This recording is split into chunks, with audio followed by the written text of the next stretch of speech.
Bueno, lo prometido es deuda y hoy os traigo las ideas principales que tenéis que entender sobre cómo funciona el balance. De este modo entenderéis que tenéis que tener en cuenta en cada partida del balance a la hora de invertir.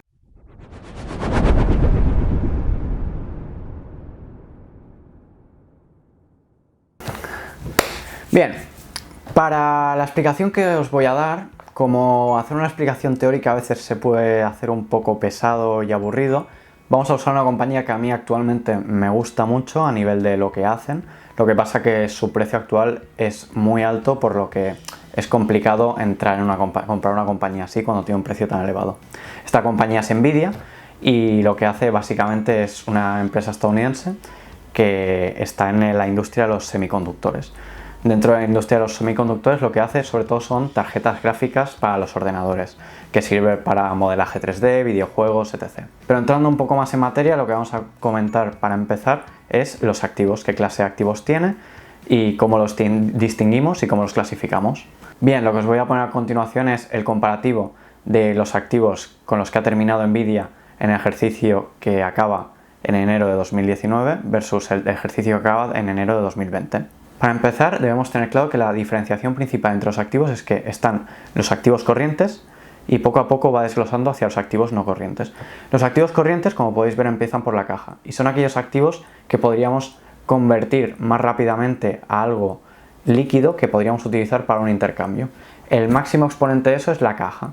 En cambio, si vamos bajando, encontraremos aquellos activos más ilíquidos que nos serían más complicados de comerciar, como puede ser un edificio o una máquina de producción, etc. Bien, para empezar vamos a ir a por la primera partida, que quizá es de las más sencillas, que simplemente es la caja. Hay que entender que esta partida, aunque es de las más simples, nos dice mucho, porque la posición de caja, de liquidez inmediata que tiene una compañía, es muy importante a la hora de ver qué tiene que pagar inmediatamente, si le surgiera algún imprevisto, si tendría esa caja para pagarla, si tuviera una situación como puede ser coronavirus de una envergadura significativa, podría sostenerse en el tiempo con la caja que tiene, etc. Esta partida es muy relevante.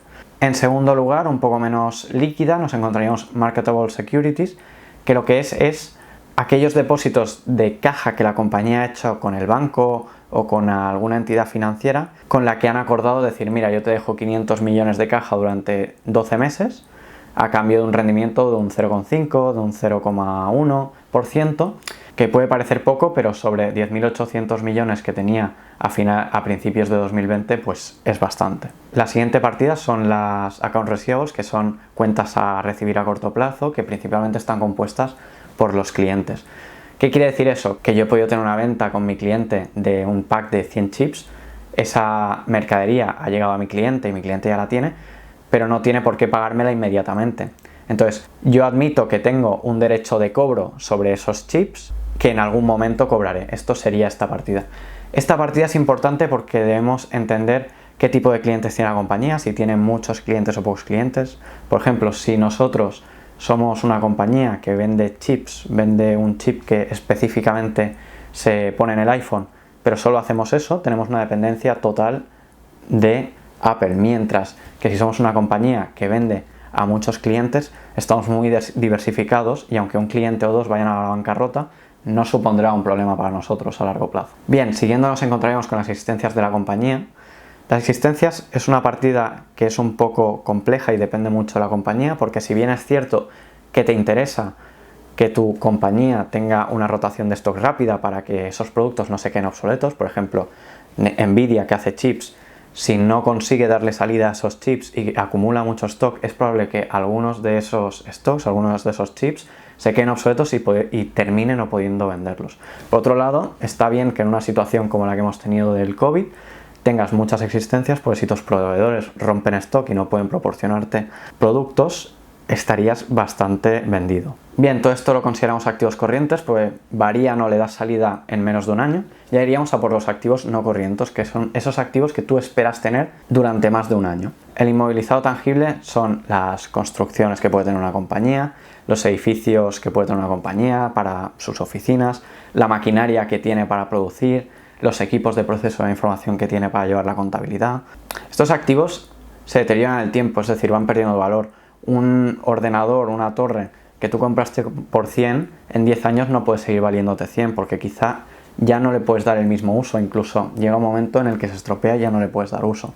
Tienes que estimar la vida útil de esos activos y poco a poco ir restándole ese valor. Finalmente tendríamos el inmovilizado intangible, que son las patentes que tiene una empresa, las marcas que tiene una empresa o incluso las licencias que tiene. Es decir, si yo he pagado una licencia de SAP de un programa de contabilidad para llevar mi contabilidad que me dura 3 años, yo me puedo activar eso porque realmente es algo que yo tengo y le doy uso. Aquí lo que está bien es entender la estructura de capital, es decir, la cantidad de equipos de información, maquinaria, edificios que necesita una compañía versus la que necesita una compañía del mismo sector. Porque si Nvidia, por ejemplo, necesita 3 máquinas para producir X microchips, pero en cambio AMD, que es su competidor directo en Estados Unidos, necesita 2 para producir el mismo número de chips, ahí hay una eficiencia que yo tengo que analizar cuando estoy invirtiendo, cuando estoy buscando la compañía que tiene una ventaja competitiva a futuro.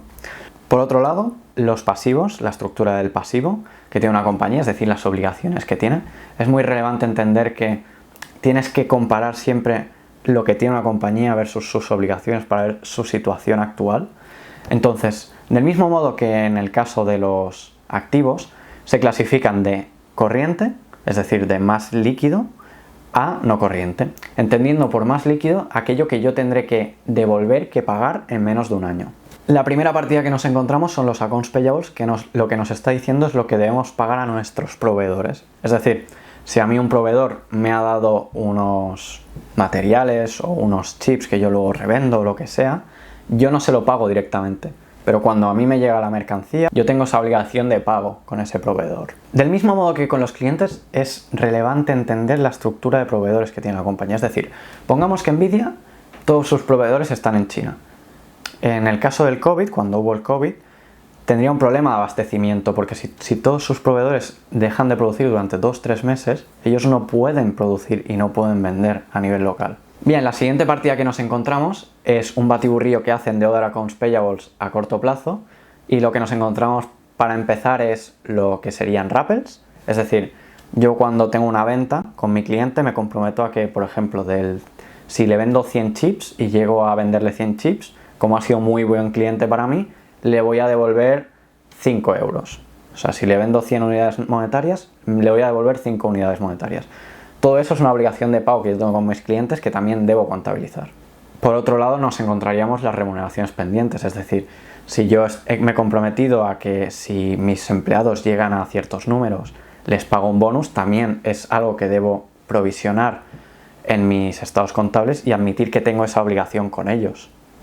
Y luego ya nos encontraríamos otro tipo de partidas, como por ejemplo el IVA y el IRPF o la seguridad social que yo tengo que pagar al fisco, también lo contabilizo como una obligación. O si tengo algún servicio de consultoría que he realizado que no lo considero bien como un proveedor, también lo contabilizo porque es una obligación, y este tipo de partidas. Luego pasaríamos ya a los pasivos no corrientes, esos pasivos que yo estaré obligado a pagar con un vencimiento mayor a un año. ¿Y qué nos encontramos ahí? Pues, por ejemplo, la deuda a largo plazo que tiene. Es decir, si yo tengo una deuda con un banco que me comprometió que se la pagaré a 5 o 10 años vista, yo eso lo categorizo como a largo plazo, porque yo a día de hoy, durante el siguiente año, no se lo tengo que pagar. Y luego también me encuentro pues otras partidas de leasing, que por ejemplo, si yo tengo coches de leasing o mi edificio es un leasing, yo admito que se lo tendré que pagar, se lo tendré que ir pagando, y eso también es una pasiva, una obligación que yo tengo que poner en mis cuentas. Todo esto, individualmente y en su conjunto, nos da una idea, nos da una foto de cuál es la situación económica de una empresa en un momento determinado, cómo es su estructura como empresa. Porque sí, yo veo Coca-Cola o Facebook y el símbolo, la marca es muy bonito, pero realmente ¿qué hay detrás? ¿Tiene mucha caja? ¿Tiene poca caja? ¿Puede aguantar una situación de crisis? ¿Qué es lo que tiene? ¿Qué es lo que debe? Eso es lo que debemos entender, eso es lo que debemos analizar, y eso es lo que me gustaría que os llevarais de este vídeo. Así que nada, como siempre, muchas gracias y os espero aquí la semana que viene.